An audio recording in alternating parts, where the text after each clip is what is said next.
Hi అండి, అందరికీ నమస్కారం. హైదరాబాద్ మాదాపూర్లో రోడ్డు పక్కన ఉన్నటువంటి చిన్న చిన్న షాప్స్ అన్నిటిని చూడండి. మున్సిపాలిటీ వాళ్ళు ఎలా పడేశారు ఇక్కడ చూడండి. రోడ్ సైడ్ ఉన్నటువంటి అన్నిటిని పగలగొట్టారు.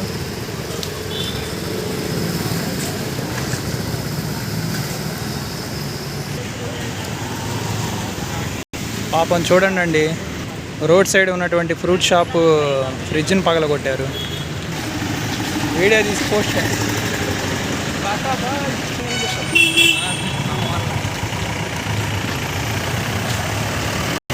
చూడండి. ఫ్రూట్ షాప్స్ మొత్తం ఎలా పగలగొట్టారు. ఆ ఫ్రూట్స్, ఆ షాప్స్ అన్నీ చూడండి ఎట్లా బ్రేక్ అయిపోయినాయో. చూడండి పాపం ఆయన ఎలా తీసుకుంటున్నాడు. ఒక్క ఇంటిమేషన్ ఇవ్వకుండా పగలగొట్టారు.